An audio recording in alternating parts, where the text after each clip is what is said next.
کہ اس شخص کے معاملے میں ہم نے جیسا صبر کیا ہے اس کی مثال نہیں۔ در حقیقت ہم نے اس کے معاملے میں بہت ہی بڑی بات پر صبر کیا ہے۔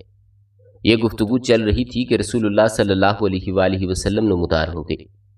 آپ صلی اللہ علیہ وآلہ وسلم نے تشریف لا کر پہلے حجر اسود کو چوما، پھر طواف کرتے ہوئے مشرکین کے پاس سے گزرے۔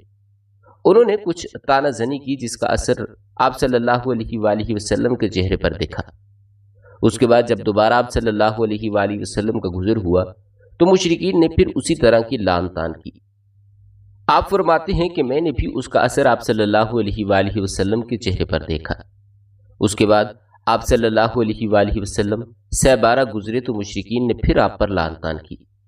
اب کی بار آپ صلی اللہ علیہ وآلہ وسلم ٹھہر گئے اور فرمایا کہ قریش کے لوگوں سن رہے ہو، اس ذات کی قسم جس کے ہاتھ پہ میری جان ہے، میں تمہارے پاس تمہارے قتل و ذبح کا حکم لے کر آیا ہوں۔ آپ صلی اللہ علیہ وآلہ وسلم کے اس ارشاد کو لوگوں نے پکڑ لیا۔ ان پر ایسا سختہ طاری ہوا کہ گویا ہر آدمی کے سر پر چڑیا ہے، یہاں تک کہ جو آپ صلی اللہ علیہ وآلہ وسلم پر سب سے زیادہ سخت تھا، وہ بھی بہتر سے بہتر لفظ جو پا سکتا تھا اس کے ذریعے آپ صلی اللہ علیہ وآلہ وسلم سے طلبگار رحمت ہوتے ہوئے کہنے لگا کہ ابو القاسم واپس جائیے، خدا کی قسم آپ صلی اللہ علیہ وآلہ وسلم کبھی بھی نادان نہ تھے۔ ناظرین، دوسرے دن قریش پھر اسی طرح جمع ہو کر آپ صلی اللہ علیہ وآلہ وسلم کا ذکر کر رہے تھے کہ آپ صلی اللہ علیہ وآلہ وسلم نمودار ہوئے۔ دیکھتے ہی دیکھتے سب یکجان ہو کر ایک آدمی کی طرح آپ صلی اللہ علیہ وآلہ وسلم پر چل پڑے اور آپ صلی اللہ علیہ وآلہ وسلم کو گھیر لیا۔ پھر میں نے ایک آدمی کو دیکھا کہ اس نے گلے کے پاس سے آپ صلی اللہ علیہ وآلہ وسلم کی چادر پکڑ لی اور بل دینے لگا۔ ابو بکر رضی اللہ تعالیٰ عنہ آپ صلی اللہ علیہ وآلہ وسلم کے بچاؤ میں لگ گئے۔ وہ روتے جاتے تھے اور کہتے جاتے تھے کہ کیا تم لوگ ایک ایسے آدمی کو اس لیے قتل کر رہے ہو کیونکہ وہ کہتا ہے کہ میرا رب اللہ ہے؟ اس کے بعد وہ لوگ آپ صلی اللہ علیہ وآلہ وسلم کو چھوڑ کر پلٹ گئے۔ عبداللہ بن عمر بن العاص رضی اللہ تعالیٰ عنہ کہتے ہیں کہ یہ سب سے سخت ترین اظہار ثانی تھی جو میں نے قریش کو کبھی کرتے ہوئے دیکھی تھی۔ ناظرین، صحیح بخاری میں حضرت عروہ بن زبیر رضی اللہ تعالیٰ عنہ سے ان کا بیان مروی ہے کہ میں نے عبداللہ بن عمر بن العاص رضی اللہ تعالیٰ عنہ سے سوال کیا کہ مشرکین نے نبی کریم صلی اللہ علیہ وآلہ وسلم کے ساتھ جو سب سے بدترین اور سخت ترین بدسلوکی کی، آپ مجھے اس کی تفصیل بتائیے۔ انہوں نے کہا کہ نبی کریم صلی اللہ علیہ وآلہ وسلم خانہ کعبہ کے پاس حتیم میں نماز پڑھ رہے تھے کہ عقبہ بن ابی معیط آ گیا۔ اس نے آتے ہی اپنا کپڑا آپ صلی اللہ علیہ وآلہ وسلم کی گردن میں ڈال کر نہایت سختی کے ساتھ آپ کا گلا گھونٹا۔ اتنے میں ابو بکر رضی اللہ تعالیٰ عنہ آ پہنچے اور انہوں نے اس کے دونوں کندھوں کو پکڑ کر دھکا دیا اور اسے نبی کریم صلی اللہ علیہ وآلہ وسلم سے دور کرتے ہوئے فرمایا کہ تم لوگ ایک ایسے آدمی کو اس لیے قتل کرنا چاہتی ہو کہ وہ کہتا ہے کہ میرا رب اللہ ہے۔ حضرت اسماء رضی اللہ تعالیٰ عنہ کہتی ہیں کہ جب حضرت ابو بکر صدیق رضی اللہ تعالیٰ عنہ نے یہ کہا تو مشرکین آپ صلی اللہ علیہ وآلہ وسلم کو چھوڑ کر حضرت ابو بکر صدیق رضی اللہ تعالیٰ عنہ پر ٹوٹ پڑے۔ جب وہ واپس آئے تو حالت یہ تھی کہ ہم ان کی چوٹیوں کا جو بھی بال چھوتے وہ ہماری چٹکی کے ساتھ چلا آتا۔ ناظرین، مکہ کی فضا ظلم و جور کے ان سیاہ بالوں سے گھمبیر تھی کہ اچانک ایک بجلی چمکی اور مقہوروں کا راستہ روشن ہو گیا، یعنی حضرت حمزہ رضی اللہ تعالیٰ عنہ مسلمان ہو گئے۔ ان کے اسلام لانے کا واقعہ سن 690 کے آخر کا ہے اور اغلب یہ ہے کہ وہ ماہ ذی الحجہ میں مسلمان ہوئے تھے۔ ان کے اسلام لانے کا سبب یہ ہے کہ ایک روز ابو جہل کوہ صفا کے نزدیک رسول اللہ صلی اللہ علیہ وآلہ وسلم کے پاس سے گزرا تو آپ صلی اللہ علیہ وآلہ وسلم کو ایذا پہنچائی اور سخت سست کہا۔ رسول اللہ صلی اللہ علیہ وآلہ وسلم خاموش رہے اور کچھ بھی نہ کہا، لیکن اس کے بعد اس نے آپ صلی اللہ علیہ وآلہ وسلم کے سر پر ایک پتھر دے مارا جس سے ایسی چوٹ آئی کہ خون بہہ نکلا۔ پھر وہ خانہ کعبہ کے پاس قریش کی مجلس میں جا بیٹھا۔ عبداللہ بن جدعان کی ایک لونڈی کوہ صفا پر واقع اپنے مکان سے یہ سارا منظر دیکھ رہی تھی۔ حضرت حمزہ رضی اللہ تعالیٰ عنہ کمال حمائل کیے شکار سے واپس تشریف لائے تو اس نے ان سے ابو جہل کی ساری حرکت کہہ سنائی۔ حضرت حمزہ رضی اللہ تعالیٰ عنہ غصے سے بھڑک اٹھے۔ ناظرین، یہ قریش کے سب سے طاقتور اور مضبوط جوان تھے۔ ماجرا سن کر کہیں ایک لمحہ رکے بغیر دوڑتے ہوئے اور یہ تہیہ کیے ہوئے کہ آیا کہ جو ہی ابو جہل کا سامنا ہوگا اس کی مرمت کر دیں گے۔ چنانچہ مسجد حرام میں داخل ہو کر سیدھے اس کے سر پر جا کھڑے ہوئے اور بولے، او بزدل، تو میرے بھتیجے کو گالی دیتا ہے، حالانکہ میں بھی اسی کے دین پر ہوں۔ اس کے بعد کمان سے اس قدر زور سے اس کے سر پر مارا کہ اس کے سر سے خون کا فوارہ نکل پڑا۔ اس پر ابو جہل کے قبیلے بنو مخزوم اور حمزہ رضی اللہ تعالیٰ عنہ کے قبیلے بنو ہاشم کے لوگ ایک دوسرے کے خلاف بھڑک اٹھے، لیکن ابو جہل نے یہ کہہ کر انہیں خاموش کر دیا کہ ابو عمارہ کو جانے دو، میں نے واقعی ہی اس کے بھتیجے کو بہت بری گالی دی تھی۔ ناظرین، ابتداً حضرت حمزہ رضی اللہ تعالیٰ عنہ کا اسلام محض اس حمیت کے طور پر تھا کہ ان کے عزیز کی توہین کیوں کی گئی، لیکن پھر اللہ تعالیٰ نے ان کا سینہ کھول دیا اور انہوں نے اسلام کا کڑا مضبوطی سے تھام لیا اور مسلمانوں نے ان کی وجہ سے بڑی عزت و قوت محسوس کی۔ ناظرین، ظلم و طغیان کے سیاہ بادلوں کی اسی گمبھیر فضا میں ایک اور برکتاباں کا جلوہ نمودار ہوا جس کی چمک پہلے سے زیادہ خیرہ کن تھی، یعنی حضرت عمر رضی اللہ تعالیٰ عنہ مسلمان ہو گئے۔ ان کے اسلام لانے کا واقعہ سن 690 کا ہے۔ وہ حضرت حمزہ رضی اللہ تعالیٰ عنہ کے صرف 3 دن بعد مسلمان ہوئے تھے اور نبی کریم صلی اللہ علیہ وآلہ وسلم نے ان کے اسلام لانے کے لیے دعا کی تھی۔ چنانچہ امام ترمذی رحمہ اللہ نے ابن عمر رضی اللہ تعالیٰ عنہ سے روایت کیا ہے اور اسے صحیح بھی قرار دیا ہے، اور اسی طرح طبرانی نے حضرت ابن مسعود رضی اللہ تعالیٰ عنہ اور حضرت انس رضی اللہ تعالیٰ عنہ سے روایت کی ہے کہ نبی کریم صلی اللہ علیہ وآلہ وسلم نے ارشاد فرمایا کہ اے اللہ، عمر بن خطاب اور ابو جہل بن حشام میں سے جو شخص تیرے نزدیک زیادہ محبوب ہے اس کے ذریعے سے اسلام کو قوت پہنچا۔ اللہ تعالیٰ نے یہ دعا قبول فرمائی اور حضرت عمر رضی اللہ تعالیٰ عنہ مسلمان ہو گئے۔ اللہ کے نزدیک ان دونوں میں سے زیادہ محبوب حضرت عمر رضی اللہ تعالیٰ عنہ نکلے۔ حضرت عمر فاروق رضی اللہ تعالیٰ عنہ کی اسلام لانے سے متعلق جملہ روایات پر مجموعی نظر ڈالنے سے یہ واضح ہوتا ہے کہ ان کے دل میں اسلام رفتہ رفتہ جاگوزی ہوا۔ مناسب معلوم ہوتا ہے کہ ان روایات کا خلاصہ پیش کرنے سے پہلے حضرت عمر فاروق رضی اللہ تعالیٰ عنہ کی مزاج اور جذبات و احساسات کی طرف بھی مختصراً اشارہ کر دیا جائے۔ ناظرین، حضرت عمر رضی اللہ تعالیٰ عنہ اپنی تند مزاجی اور سخت گوئی کے لیے مشہور تھے۔ مسلمانوں نے طویل عرصے تک ان کے ہاتھوں طرح طرح کی سختیاں جھیلی تھی۔ ایسا معلوم ہوتا تھا کہ ان میں متضاد قسم کے جذبات باہم دست و گریباں تھے۔ چنانچہ ایک طرف تو وہ آباء و اجداد کی ایجاد کردہ رسموں کا بڑا احترام کرتے تھے اور بلا نوشی اور لاب و لہب کے دل دادا تھے، لیکن دوسری طرف وہ ایمان و عقیدے کی راہ میں مسلمانوں کی پختگی اور مصائب کے سلسلے میں ان کی قوت برداشت کی خوشگوار حیرت و پسندیدگی کی نگاہ سے دیکھتے تھے۔ ان کے اندر کسی بھی عقل مند آدمی کی طرح شکوک و شبہات کا ایک سلسلہ تھا جو رہ رہ کر ابھرتا تھا کہ اسلام جس بات کی دعوت دے رہا ہے غالباً وہی زیادہ برتر اور پاکیزہ ہے۔ اسی لیے ان کی کیفیت دم میں ماشا دم میں تولا کسی تھی کہ ابھی بھڑکے اور ابھی ڈھیلے پڑ گئے۔ حضرت عمر فاروق رضی اللہ تعالیٰ عنہ کی اسلام لانے سے متعلق تمام روایات کا خلاصہ ما جمع و تطبیق یہ ہے کہ ایک دفعہ انہیں گھر سے باہر رات گزارنی پڑی۔ وہ حرم تشریف لائے اور خانہ کعبہ کے پردے میں گھس گئے۔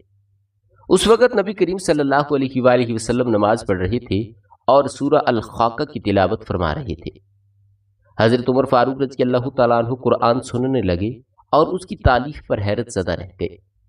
ان کا بیان ہے کہ میں نے اپنے جی میں کہا کہ خدا کی قسم یہ تو شاعر ہے جیسا کہ قریش کہتے ہیں، لیکن اتنے میں آپ صلی اللہ علیہ وآلہ وسلم نے یہ آیت تلاوت فرمائی کہ یہ ایک بزرگ رسول کا قول ہے، یہ کسی شاعر کا قول نہیں، تم لوگ کم ہی ایمان لاتے ہو۔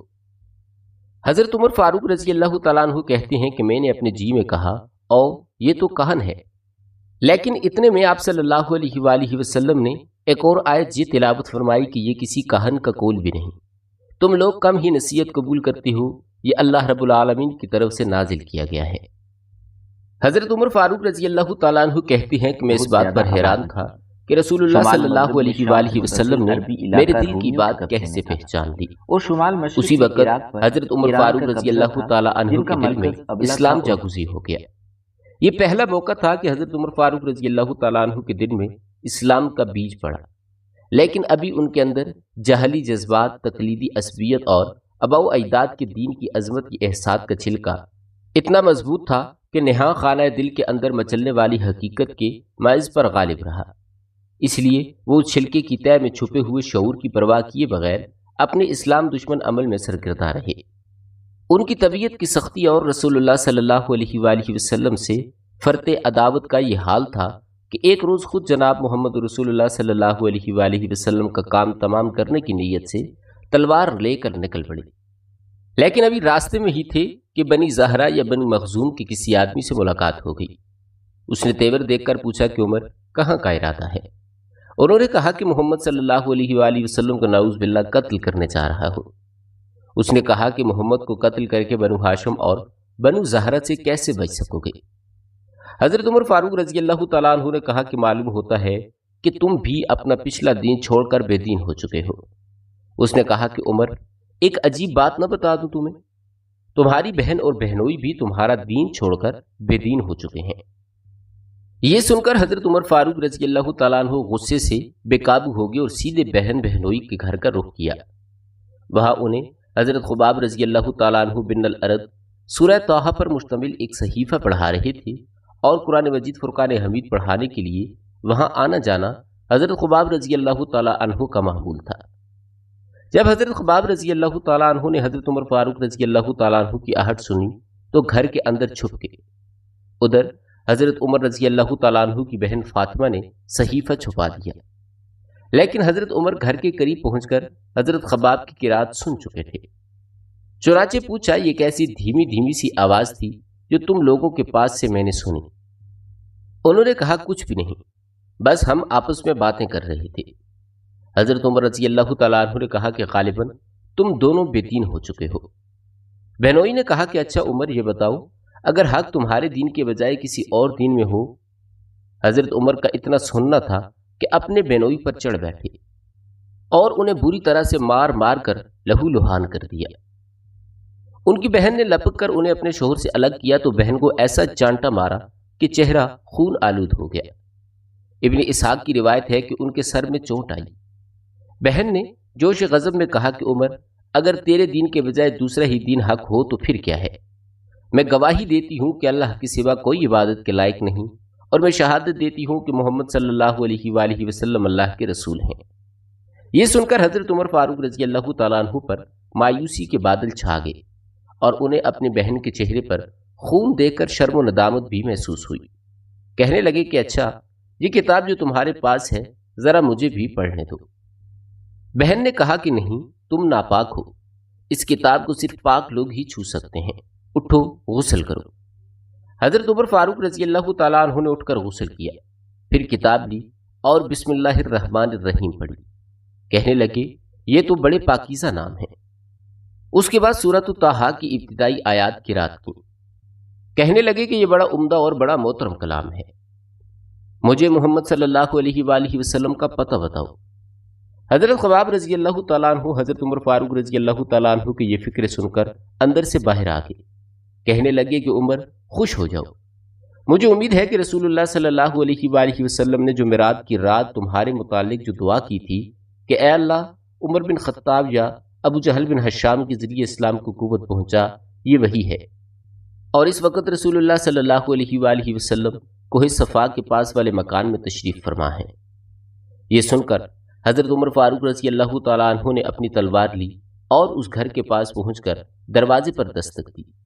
ایک آدمی نے اٹھ کر دروازے کی دراز سے جھانکا تو دیکھا کہ عمر تلوار لیے موجود ہیں۔ لپک کر رسول اللہ صلی اللہ علیہ وآلہ وسلم کو اطلاع دی اور سارے لوگ سمٹ کر یکجا ہو گئے۔ حضرت حمزہ رضی اللہ تعالیٰ عنہ نے پوچھا کیا بات ہے؟ لوگوں نے کہا کہ عمر ہے۔ حضرت امیر حمزہ رضی اللہ تعالیٰ عنہ نے کہا کہ بس عمر ہے، دروازہ کھول دو، اگر وہ خیر کی نیت سے آیا ہے تو ہم اسے خیر عطا کریں گے، اور اگر کوئی برا ارادہ لے کر آیا ہے تو ہم اسی کی تلوار سے اس کا کام تمام کر دیں گے۔ ادھر رسول اللہ صلی اللہ علیہ وآلہ وسلم اندر تشریف فرما تھے۔ آپ صلی اللہ علیہ وآلہ وسلم پر وحی نازل ہو رہی تھی۔ وحی نازل ہو چکی تو حضرت عمر فاروق رضی اللہ تعالیٰ عنہ کے پاس تشریف لائے۔ بیٹھک میں ان سے ملاقات ہوئی۔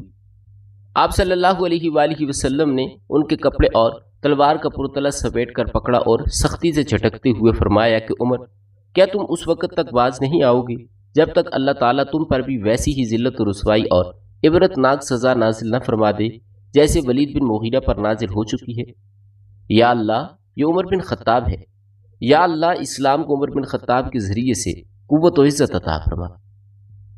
ناظرین، آپ صلی اللہ علیہ وآلہ وسلم کے اس ارشاد کے بعد حضرت عمر فاروق رضی اللہ تعالیٰ عنہ نے ہلکا بگوش اسلام ہوتے ہوئے کہا کہ میں گواہی دیتا ہوں کہ یقیناً اللہ کے سوا کوئی لائق عبادت نہیں، اور یقیناً آپ صلی اللہ علیہ وآلہ وسلم اللہ کے رسول ہیں۔ ناظرین، یہ سن کر گھر کے اندر موجود صحابہ نے اس قدر زور سے تکبیر کہی کہ مسجد حرام والوں کو سنائی پڑی۔ ناظرین کرام، جیسا کہ آپ جانتے ہیں کہ حضرت عمر فاروق رضی اللہ تعالیٰ عنہ کی زورآوری کا یہ حال تھا کہ کوئی ان سے مقابلے کی جرت نہ کرتا، اس لیے ان کے مسلمان ہو جانے سے مشرکین میں کوہرام مچ گیا اور انہیں بڑی ذلت و رسوائی محسوس ہوئی۔ دوسری طرف ان کے اسلام لانے سے مسلمانوں کو بڑی عزت و قوت، شرف و اعزاز اور مسرت و شادمانی حاصل ہوئی۔ چنانچہ ابن اسحاق نے اپنی سند سے حضرت عمر فاروق رضی اللہ تعالیٰ عنہ کا بیان روایت کیا ہے کہ جب میں مسلمان ہوا تو میں نے سوچا کہ مکے کا کون شخص رسول اللہ صلی اللہ علیہ وآلہ وسلم کا سب سے بڑا اور سخت ترین دشمن ہے۔ پھر میں نے جی میں کہا یہ ابو جہل ہے۔ اس کے بعد میں اس کے گھر گیا اور جا کر اس کے گھر کا دروازہ کھٹکھٹایا۔ وہ باہر آیا اور دیکھ کر بولا کہ اہلا و سہلا مرحبا، یعنی خوش آمدید، کیسے آنا ہوا؟ میں نے کہا تمہیں یہ بتانے آیا ہوں کہ میں اللہ اور اس کے رسول صلی اللہ علیہ وآلہ وسلم پر ایمان لا چکا ہوں، اور جو کچھ وہ لے کر آئے ہیں میں اس کی تصدیق کر چکا ہوں۔ حضرت عمر فاروق رضی اللہ تعالیٰ عنہ کا یہ بیان سنتے ہی اس نے میرے رخ پر دروازہ بند کر دیا اور بولا کہ اللہ تیرا برا کرے، اور جو کچھ تو لے کر آیا ہے اس کا بھی برا ہو۔ ناظرین، امام ابن جوزی نے حضرت عمر فاروق رضی اللہ تعالیٰ عنہ سے روایت نقل کی ہے کہ جب کوئی شخص مسلمان ہو جاتا تو لوگ اس کے پیچھے پڑ جاتے، اسے زد و کوب کرتے اور وہ بھی انہیں مارتے۔ اس لیے جب میں مسلمان ہوا تو اپنے ماموں عاصی بن ہاشم کے پاس گیا اور اسے خبر دی۔ وہ گھر کے اندر گھس گیا، پھر قریش کے ایک بڑے آدمی کے پاس گیا، شاید ابو جہل کی طرف اشارہ تھا، اور اسے خبر دی، وہ بھی گھر کے اندر گھس گیا۔ ابن حشام اور ابن جوزی کا بیان ہے کہ جب حضرت عمر فاروق رضی اللہ تعالیٰ عنہ مسلمان ہوئے تو جمیل بن معمر کے پاس گئے۔ یہ شخص کسی بات کا ڈھول پیٹنے میں پورے قریش کے اندر سب سے زیادہ ممتاز تھا۔ حضرت عمر فاروق رضی اللہ تعالیٰ عنہ نے اسے بتایا کہ وہ مسلمان ہو گئے ہیں۔ اس نے سنتے ہی نہایت بلند آواز سے چیخ کر کہا کہ خطاب کا بیٹا بے دین ہو گیا ہے۔ حضرت عمر فاروق رضی اللہ تعالیٰ عنہ اس کے پیچھے ہی تھے، بولے یہ جھوٹ کہتا ہے، میں مسلمان ہو گیا ہوں۔ بہرحال لوگ حضرت عمر فاروق رضی اللہ تعالیٰ عنہ پر ٹوٹ پڑے اور مار پیٹ شروع کر دی۔ لوگ حضرت عمر فاروق رضی اللہ تعالیٰ عنہ کو مار رہے تھے اور حضرت عمر فاروق رضی اللہ تعالیٰ عنہ لوگوں کو مار رہے تھے، یہاں تک کہ سورج سر پر آ گیا۔ حضرت عمر فاروق رضی اللہ تعالیٰ عنہ تھک کر بیٹھ گئے، لوگ سر پر سوار تھے۔ حضرت عمر نے کہا جو بن پڑے کر لو، خدا کی قسم اگر ہم لوگ 300 کی تعداد میں ہوتے پھر بھی مکہ میں تم ہی رہتے یا ہم ہی رہتے۔ اس کے بعد مشرکین نے اس ارادے سے حضرت عمر فاروق رضی اللہ تعالیٰ عنہ کے گھر پر حلہ بول دیا کہ انہیں جان سے مار ڈالیں۔ چنانچہ صحیح بخاری میں حضرت ابن عمر رضی اللہ تعالیٰ عنہ سے مروی ہے کہ حضرت عمر فاروق رضی اللہ تعالیٰ عنہ خوف کی حالت میں گھر کے اندر تھے کہ اس دوران ابو عمر بن العاص بن الوائل سہمی آ گیا۔ وہ دھاری دار یمنی چادر کا جوڑا اور ریشمی گوٹے سے آراستہ کرتا زیب تن کیے ہوئے تھا۔ اس کا تعلق قبیلہ سہم سے تھا اور یہ قبیلہ جاہلیت میں ہمارا حلیف تھا۔ اس نے پوچھا کیا بات ہے؟ حضرت عمر نے کہا میں مسلمان ہو گیا ہوں، اس لیے آپ کی قوم مجھے قتل کرنا چاہتی ہے۔ آس نے کہا یہ ممکن نہیں۔ آس کی یہ بات سن کر مجھے اطمینان ہو گیا۔ اس کے بعد آس وہاں سے نکلا اور لوگوں سے ملا۔ اس وقت حالت یہ تھی کہ لوگوں کی بھیڑ سے وادی کھچا کھچ بھری ہوئی تھی۔ آس نے پوچھا کہاں کا ارادہ ہے؟ لوگوں نے کہا یہی خطاب کا بیٹا مطلوب ہے جو بے دین ہو گیا ہے۔ آس نے کہا اس کی طرف کوئی راہ نہیں۔ یہ سنتے ہی لوگ واپس چلے گئے۔ حضرت عمر فاروق رضی اللہ تعالیٰ عنہ کے اسلام لانے پر یہ کیفیت تو مشرکین کی ہوئی تھی، باقی رہے مسلمان تو ان کے احوال کا اندازہ اس بات سے ہو سکتا ہے کہ مجاہد نے ابن عباس رضی اللہ تعالیٰ عنہ سے روایت کیا ہے کہ میں نے عمر بن خطاب رضی اللہ تعالیٰ عنہ سے دریافت کیا کہ کس وجہ سے آپ کا لقب فاروق پڑا، تو انہوں نے کہا مجھ سے 3 دن پہلے حضرت حمزہ رضی اللہ تعالیٰ عنہ مسلمان ہوئے۔ پھر حضرت عمر نے ان کے اسلام لانے کا واقعہ بیان کر کے اخیر میں کہا کہ پھر جب میں مسلمان ہوا تو میں نے کہا کہ اے اللہ کے رسول کیا ہم حق پر نہیں، خواہ زندہ رہیں خواہ مریں؟ آپ صلی اللہ علیہ وآلہ وسلم نے فرمایا کیوں نہیں؟ اس ذات کی قسم جس کے ہاتھ میں میری جان ہے تم لوگ حق پر ہو خواہ زندہ رہو خواہ موت سے دو چار ہو۔ حضرت عمر رضی اللہ تعالیٰ عنہ کہتے ہیں کہ تب میں نے کہا کہ پھر چھپنا کیسا؟ اس ذات کی قسم جس نے آپ کو حق کے ساتھ مبعوث فرمایا ہے، ہم ضرور باہر نکلیں گے۔ چنانچہ ہم دو صفوں میں آپ صلی اللہ علیہ وآلہ وسلم کو ہمراہ لے کر باہر آئے۔ ایک صف میں حمزہ تھے اور ایک میں تھا۔ ہمارے چلنے سے چکی کے آٹے کی طرح ہلکا ہلکا غبار اڑ رہا تھا، یہاں تک کہ ہم مسجد حرام میں داخل ہوئے۔ حضرت عمر رضی اللہ تعالیٰ عنہ کا بیان ہے کہ قریش نے مجھے اور حمزہ کو دیکھا تو ان کے دلوں پر ایسی چوٹ لگی کہ اب تک نہ لگی تھی۔ اسی دن رسول اللہ صلی اللہ علیہ وآلہ وسلم نے میرا لقب فاروق رکھ دیا۔ حضرت ابن مسعود رضی اللہ تعالیٰ عنہ کا ارشاد ہے کہ ہم خانہ کعبہ کے پاس نماز پڑھنے پر قادر نہ تھے یہاں تک کہ حضرت عمر نے اسلام قبول کر لیا۔ حضرت صہیب بن سنان رومی رضی اللہ تعالیٰ عنہ کا بیان ہے کہ حضرت عمر فاروق رضی اللہ تعالیٰ عنہ مسلمان ہوئے تو اسلام پردے سے باہر آیا، اس کی اعلانیہ دعوت دی گئی۔ ہم حلقے لگا کر بیت اللہ کے گرد بیٹھے، بیت اللہ کا طواف کیا، اور جس نے ہم پر سختی کی اس سے انتقام لیا اور اس کے بعض مظالم کا جواب بھی دیا۔ حضرت ابن مسعود رضی اللہ تعالیٰ عنہ کا بیان ہے کہ جب سے حضرت عمر فاروق رضی اللہ تعالیٰ عنہ نے اسلام قبول کیا تب سے ہم برابر طاقتور اور باعزت رہے۔ ناظرین گرامی، حضرت حمزہ بن عبد المطلب اور حضرت عمر بن الخطاب رضی اللہ تعالیٰ عنہما کے مسلمان ہو جانے کے بعد ظلم و طغیان کے بادل چھٹنا شروع ہو گئے اور مسلمانوں کو جور و ستم کا تختہ مشق بنانے کے لیے مشرکین پر جو بدمستی چھائی تھی اس کی جگہ سوجھ بوجھ نے لینی شروع کر دی۔ چنانچہ مشرکین نے یہ کوشش کی کہ اس دعوت سے نبی کریم صلی اللہ علیہ وآلہ وسلم کا جو منشا اور مقصود ہو سکتا ہے اسے فراوان مقدار میں فراہم کرنے کی پیشکش کر کے آپ صلی اللہ علیہ وآلہ وسلم کو آپ کی دعوت و تبلیغ سے باز رکھنے کے لیے سودے بازی کی جائے۔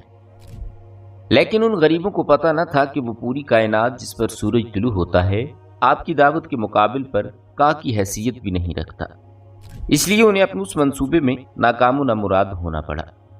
ابن اسحاق کا بیان ہے کہ عتبہ بن ربیعہ نے جو سردار قوم تھا ایک روز قریش کی محفل میں کہا، اور اس وقت رسول اللہ صلی اللہ علیہ وآلہ وسلم مسجد حرام میں ایک جگہ تنہا تشریف فرما تھے کہ قریش کے لوگوں کیوں نہ میں محمد صلی اللہ علیہ وآلہ وسلم کے پاس جا کر ان سے گفتگو کروں اور ان کے سامنے چند امور پیش کروں، ہو سکتا ہے وہ کوئی چیز قبول کر لیں، تو جو کچھ وہ قبول کر لیں گے اسے دے کر ہم انہیں اپنے آپ سے باز رکھیں گے۔ یہ اس وقت کی بات ہے جب حضرت حمزہ مسلمان ہو چکے تھے اور مشرکین نے یہ دیکھ لیا تھا کہ مسلمانوں کی تعداد برابر بڑھتی چلی جا رہی ہے۔ مشرکین نے کہا کہ ابو ولید آپ جائیے اور ان سے بات کیجیے۔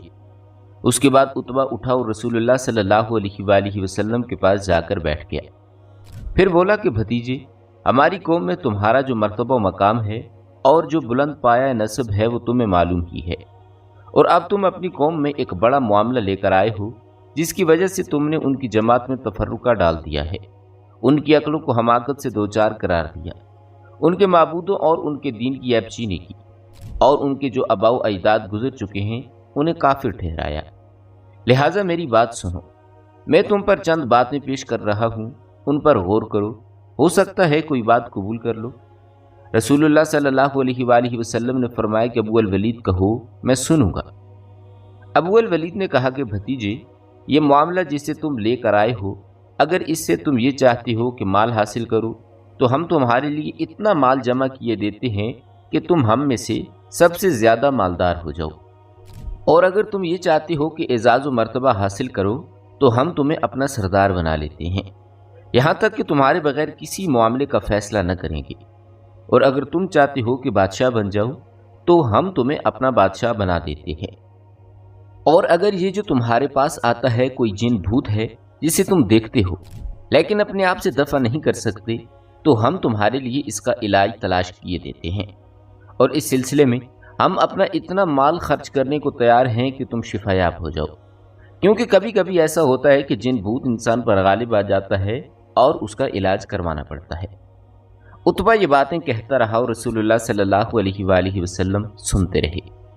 جب وہ فارغ ہو چکا تو آپ نے فرمایا کہ ابو الولید تم فارغ ہو گئے؟ اس نے کہا کہ ہاں۔ آپ نے فرمایا کہ اچھا اب میری بات سنو۔ اس نے کہا ٹھیک ہے، میں سنوں گا۔ آپ صلی اللہ علیہ وآلہ وسلم نے قرآن مجید فرقان حمید کی کچھ آیات تلاوت کی۔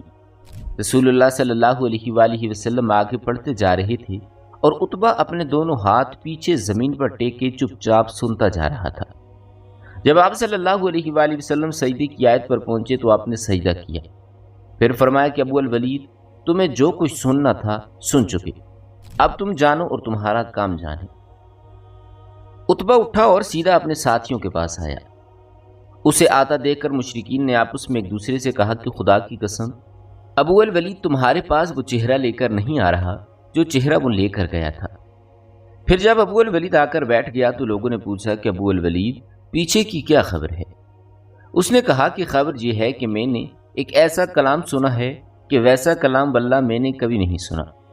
خدا کی قسم وہ نہ شہر ہے، نہ جادو، نہ کہانت۔ قریش کے لوگوں میری بات مانو اور اس معاملے کو مجھ پر چھوڑ دو۔ میری رائے یہ ہے کہ اس شخص کو اس کے حال پر چھوڑ کر الگ تھلگ بیٹھے رہو۔ خدا کی قسم میں نے اس کا جو قول سنا ہے اس سے زبردست کوئی واقعہ رونما ہو کر رہے گا۔ پھر اگر اس شخص کو عرب نے مار ڈالا تو تمہارا کام دوسروں کے ذریعے انجام پائے گا، اور اگر یہ شخص عرب پر غالب آ گیا تو اس کی بادشاہت تمہاری بادشاہت اور اس کی عزت تمہاری عزت ہوگی، اور اس کا وجود سب سے بڑھ کر تمہارے لیے سعادت کا باعث ہوگا۔ لوگوں نے کہا کہ ابو الولید خدا کی قسم تم پر بھی اس کی زبان کا جادو چل گیا ہے۔ عتبہ نے کہا کہ اس شخص کے بارے میں میری رائے یہی ہے، اب تمہیں جو ٹھیک معلوم ہو وہ کرو۔ ناظرین گرامی، حالات کی رفتار بدل چکی تھی، گرد و پیش کے ماحول میں فرق آ چکا تھا، لیکن ابو طالب کے اندیشے برقرار تھے۔ انہیں مشرکین کی طرف سے اپنے بھتیجے کے متعلق برابر خطرہ محسوس ہو رہا تھا۔ وہ پچھلے واقعات پر برابر غور کر رہے تھے۔ مشرکین نے انہیں مقابلہ آرائی کی دھمکی دی تھی، پھر ان کے بھتیجے کو عمارہ بن ولید کی عوض حاصل کر کے قتل کرنے کے لیے سودے بازی کی کوشش کی تھی۔ ابو جہل ایک بھاری پتھر لے کر ان کے بھتیجے کا سر کچلنے اٹھا تھا۔ عقبہ بن ابی معیط نے چادر لپیٹ کر گلا گھونٹنے اور مال ڈالنے کی کوشش کی تھی۔ خطاب کا بیٹا تلوار لے کر ان کا کام تمام کرنے نکلا تھا۔ ابو طالب ان واقعات پر غور کرتے تو انہیں ایک ایسے سنگین خطرے کی بو محسوس ہوتی جس سے ان کا دل کانپ اٹھتا۔ انہیں یقین ہو چکا تھا کہ مشرکین ان کا عہد توڑنے اور ان کے بھتیجے کو قتل کرنے کا تہیہ کر چکے ہیں، اور ان حالات میں خدا نہ خواستہ اگر کوئی مشرک اچانک آپ پر ٹوٹ پڑا تو حمزہ یا عمر یا کوئی اور شخص کیا کام دے سکے گا۔ ابو طالب کے نزدیک یہ بات یقینی تھی، اور بہرحال صحیح بھی، کیونکہ مشرکین اعلانیہ رسول اللہ صلی اللہ علیہ وآلہ وسلم کے قتل کا منصوبہ بنا چکے تھے۔ ناظرین گرامی، اب یہاں پر سوال یہ تھا کہ ان حالات میں ابو طالب کو کیا کرنا چاہیے۔ انہوں نے جب دیکھا کہ قریش ہر جانب سے ان کے بھتیجے کی مخالفت پر تل پڑے ہیں تو انہوں نے اپنے جد اعلیٰ عبد مناف کے 2 صاحبزادوں ہاشم اور مطلب سے وجود میں آنے والے خاندانوں کو جمع کیا اور انہیں دعوت دی کہ اب تک وہ اپنے بھتیجے کی حفاظت و حمایت کا جو کام تنہا انجام دیتے رہے ہیں اب اسے سب مل کر انجام دیں۔ ابو طالب کی یہ بات عربی حمیت کے پیش نظر ان دونوں خاندانوں کے سارے مسلم اور کافر افراد نے قبول کی۔ البتہ صرف ابو طالب کا بھائی ابو لہب ایک ایسا فرد تھا جس نے اس بات کو منظور نہ کیا اور سارے خاندان سے الگ ہو کر مشرکین قریش سے جا ملا اور ان کا ساتھ دیا۔ ناظرین، صرف 4 ہفتے یا اس سے بھی کم مدت میں مشرکین کو 4 بڑے بڑے دھچکے لگ چکے تھے۔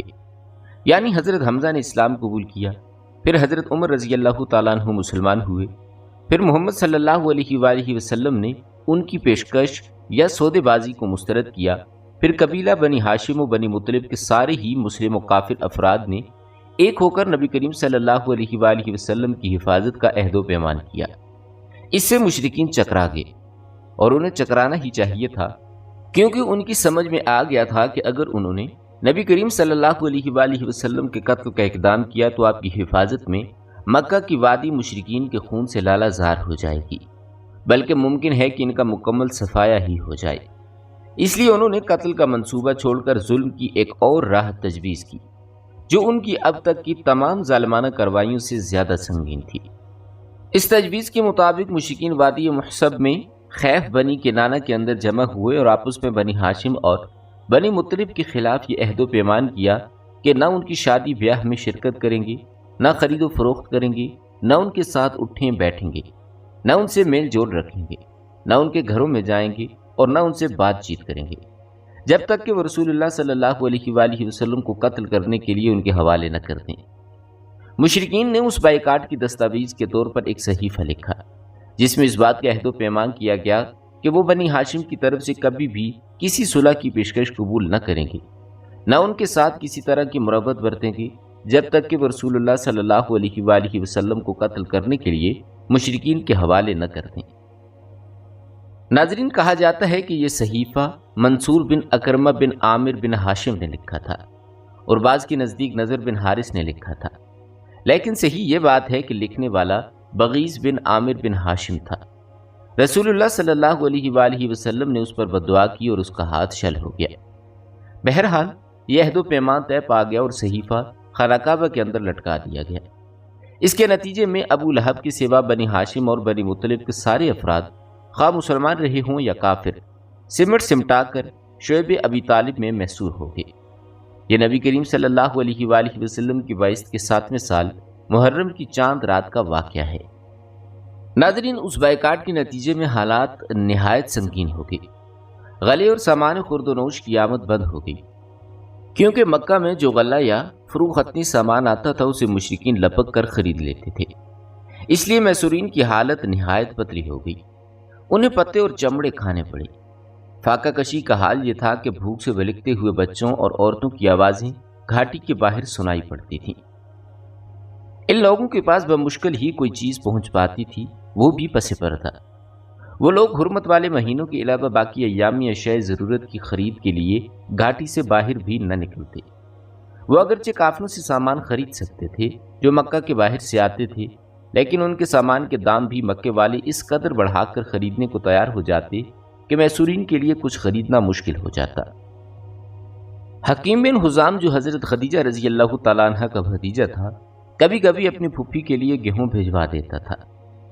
ایک بار ابو جہل سے سابقہ پڑ گیا، وہ غلہ روکنے پر اڑ گیا، لیکن ابو البختری نے مداخلت کی اور اسے اپنی پھپھی کے پاس گیہوں بھیجوانے دیے۔ ادھر ابو طالب کو رسول اللہ صلی اللہ علیہ وآلہ وسلم کے بارے میں برابر خطرہ لگا رہتا تھا، اس لیے جب لوگ اپنے اپنے بستروں پر جاتے تو وہ رسول اللہ صلی اللہ علیہ وآلہ وسلم سے کہتے کہ تم اپنے بستر پر سوئے رہو۔ مقصد یہ ہوتا کہ اگر کوئی شخص آپ کو قتل کرنے کی نیت رکھتا ہو تو دیکھ لے کہ آپ صلی اللہ علیہ وآلہ وسلم کہاں سو رہے ہیں۔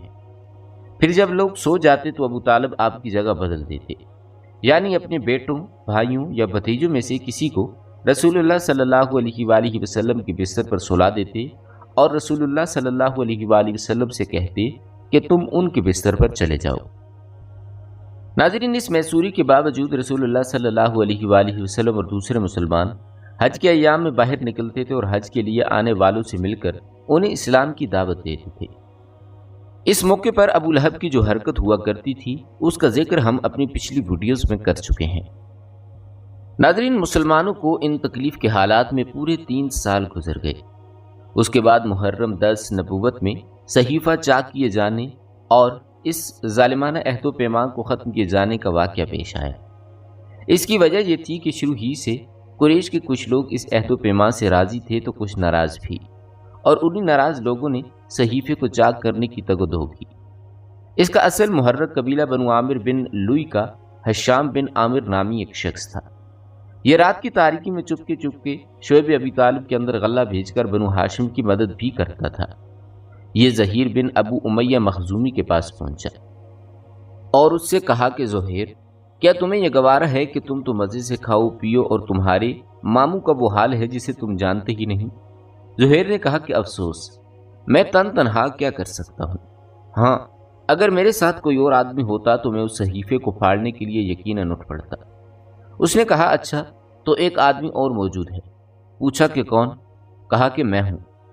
زہیر نے کہا کہ اچھا، اب تیسرا آدمی تلاش کرو۔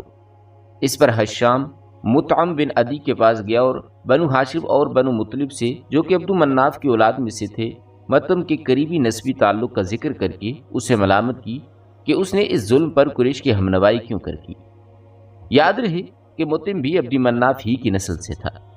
مطعم نے کہا کہ افسوس، میں تنہا کیا کر سکتا ہوں؟ حشام نے کہا ایک اور آدمی ہے۔ مطعم نے پوچھا کون ہے؟ حشام نے کہا کہ میں۔ مطعم نے کہا اچھا، ایک تیسرا آدمی تلاش کرو۔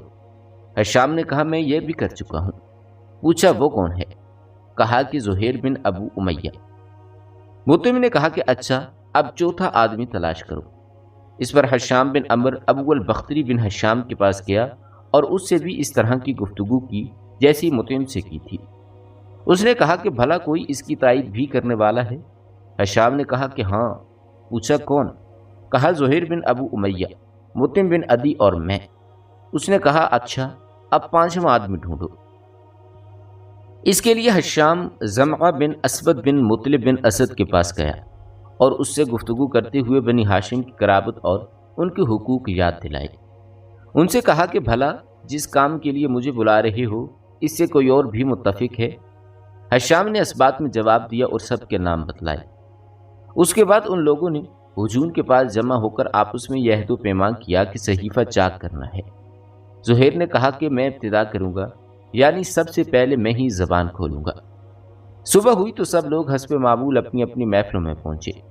زہیر بھی ایک جوڑا زیب تن کیے ہوئے پہنچا۔ پہلے بیت اللہ کے ساتھ چکر لگائے اور پھر لوگوں سے مخاطب ہو کر بولا کہ مکے والو، کیا ہم کھانا کھائیں، کپڑے پہنیں اور بنو ہاشم تباہ و برباد ہوں؟ نہ ان کے ہاتھ کچھ بیچا جائے، نہ ان سے کچھ خریدا جائے۔ خدا کی قسم میں بیٹھ نہیں سکتا یہاں تک کہ ظالمانہ اور قرابت شکن صحیفے کو چاک کر دوں۔ ابو جہل جو مسجد حرام کے گوشے میں موجود تھا بولا کہ تم غلط ہو، خدا کی قسم اسے پھاڑا نہیں جا سکتا۔ اس پر زمعہ بن اسود نے کہا کہ باخدا تم زیادہ غلط ہو، جب یہ صحیفہ لکھا گیا تھا تب بھی ہم اس سے راضی نہ تھے۔ اس پر ابو البختری نے گرہ لگائی، زمعہ ٹھیک کہہ رہا ہے، اس میں جو کچھ لکھا گیا ہے اس سے نہ ہم راضی ہیں اور نہ اس کو ماننے سے تیار ہیں۔ اس کے بعد مطعم بن عدی نے کہا کہ تم دونوں ٹھیک کہتے ہو اور جو اس کے خلاف کہتا ہے غلط کہتا ہے۔ ہم اس صحیفے سے اور اس میں جو کچھ لکھا ہوا ہے اس سے اللہ کے حضور برات کا اظہار کرتے ہیں۔ پھر حشام بن عمر نے بھی اسی طرح کی بات کہی۔ یہ ماجرا دیکھ کر ابو جہل نے کہا کہ ہو نہ ہو یہ بات رات بھی طے کی گئی ہے اور اس کا مشورہ یہاں کی بجائے کہیں اور کیا گیا ہے۔ اس دوران ابو طالب بھی حرم پاک کے گوشے میں موجود تھے۔ ان کے آنے کی وجہ یہ تھی کہ اللہ تعالیٰ نے رسول اللہ صلی اللہ علیہ وآلہ وسلم کو اس صحیفے کے بارے میں یہ خبر دی تھی کہ اس پر اللہ تعالیٰ نے کیڑے بھیج دیے ہیں جنہوں نے ظلم و ستم اور قرابت شکنی کی ساری باتیں چٹ کر دی ہیں اور صرف اللہ عز و جل کا ذکر باقی چھوڑا ہے۔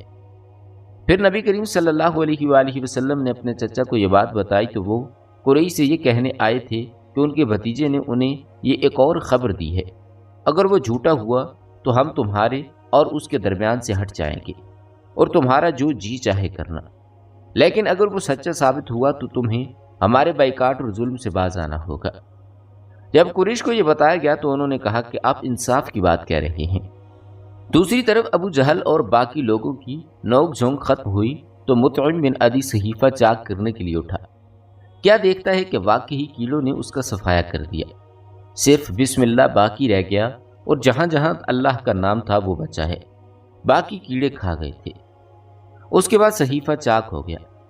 رسول اللہ صلی اللہ علیہ وآلہ وسلم اور بقیہ تمام حضرات شعیب ابی طالب سے نکل آئے اور مشرکین نے آپ صلی اللہ علیہ وآلہ وسلم کی نبوت کی ایک اور عظیم الشان نشانی دیکھی، لیکن ان کا رویہ وہی رہا جس کا ذکر اس آیت میں ہے کہ اگر وہ کوئی نشانی دیکھتے تو رخ پھیر لیتے اور کہتے یہ تو چلتا پھرتا جادو ہے۔ چنانچہ مشرکین نے اس نشانی سے بھی رخ پھیر لیا اور اپنے کفر کی راہ میں چند قدم اور آگے بڑھ گئے۔ رسول اللہ صلی اللہ علیہ وآلہ وسلم نے شعیب ابی طالب سے نکلنے کے بعد پھر حسب معمول دعوت و تبلیغ کا کام شروع کیا، اور اب مشرکین نے اگرچہ بائیکاٹ ختم کر دیا تھا لیکن وہ بھی حسب معمول مسلمانوں پر دباؤ ڈالنے اور اللہ کی راہ سے روکنے کا سلسلہ جاری رکھے ہوئے تھے۔ اور جہاں تک ابو طالب کا تعلق ہے تو وہ بھی اپنی دیرینہ روایت کے مطابق پوری جان نثاری کے ساتھ اپنے بھتیجے کی حمایت و حفاظت میں لگے ہوئے تھے، لیکن اب ان کی عمر 80 سال سے زیادہ ہو چکی تھی۔ کئی سال سے پے در پہ سنگین حالات نے اور خصوصاً میسوری نے انہیں توڑ کر رکھ دیا تھا۔ ان کے اعصاب کمزور اور کمر ٹوٹ چکی تھی۔ چنانچہ گھاٹی سے نکلنے کے بعد چند ہی مہینے گزرے تھے کہ انہیں سخت بیماری نے آن پکڑا۔ اس موقع پر مشرکین نے سوچا کہ اگر ابو طالب کا انتقال ہو گیا اور اس کے بعد ہم نے اس کے بھتیجے پر کوئی زیادتی کی تو بڑی بدنامی ہوگی، اس لیے ابو طالب کے سامنے ہی نبی کریم صلی اللہ علیہ وآلہ وسلم سے کوئی معاملہ طے کر لینا چاہیے۔ اس سلسلے میں وہ بعض ایسی رعایتیں بھی دینے کو تیار ہو گئے جس پر اب تک راضی نہ تھے۔ چنانچہ ان کا ایک اور وفد ابو طالب کی خدمت میں حاضر ہوا۔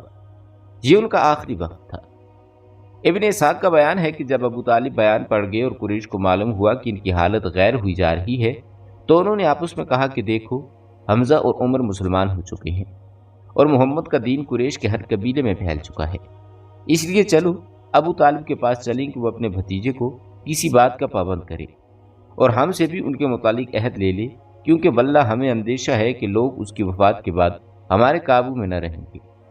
ایک روایت میں یہ ہے کہ ہمیں اندیشہ ہے کہ یہ بڈھا مر گیا اور محمد کے ساتھ کوئی گڑبڑ ہو گئی تو عرب ہمیں طعنہ دیں گے، کہیں گے کہ انہوں نے محمد صلی اللہ علیہ وآلہ وسلم کو چھوڑے رکھا اور اس کے خلاف کچھ کرنے کی ہمت نہ کی، لیکن جب اس کا چاچا مر گیا تو اس پر چڑھ دوڑے۔ بہرحال قریش کا یہ وفد ابو طالب کے پاس پہنچا اور اسے گفت و شنود کی۔ وفد کے ارکان قریش کے معزز ترین افراد تھے، یعنی عتبہ بن ربیعہ، شیبہ بن ربیعہ، ابو جہل بن ہشام، امیہ بن حلف، ابو سفیان بن حرب اور دیگر اشراف قریش، جن کی کل تعداد تقریباً 25 تھی۔ انہوں نے کہا کہ اے ابو طالب، ہمارے درمیان آپ کا جو مقام و مرتبہ ہے اسے آپ بخوبی جانتے ہیں، اور آپ جس حالت سے گزر رہے ہیں وہ بھی آپ کے سامنے ہے۔ ہمیں اندیشہ ہے کہ یہ آپ کے آخری ایام ہیں۔ ادھر ہمارے اور آپ کے بھتیجے کے درمیان جو معاملہ چل رہا ہے اس سے بھی آپ واقف ہیں۔ ہم چاہتے ہیں کہ آپ انہیں بلائیں اور ان کے بارے میں ہم سے جو عہد و پیمان لیں، ہمارے بارے میں ان سے جو عہد و پیمان لیں، یعنی وہ ہم سے دستبردار رہیں اور ہم ان سے، وہ ہم کو ہمارے دین پر چھوڑ دیں اور ہم ان کو ان کے دین پر چھوڑ دیں۔ اس پر ابو طالب نے آپ صلی اللہ علیہ وآلہ وسلم کو بلوایا اور آپ صلی اللہ علیہ وآلہ وسلم تشریف لائے تو کہا کہ بھتیجے، یہ تمہاری قوم کے معزز لوگ ہیں، تمہارے ہی لیے جمع ہوئے ہیں، یہ چاہتے ہیں کہ تمہیں کچھ عہد و پیمان دے دیں اور تم بھی انہیں کچھ عہد و پیمان دے دو۔ اس کے بعد ابو طالب نے ان کی یہ پیشکش ذکر کی کہ کوئی بھی فریق دوسرے سے تعارض نہ کرے۔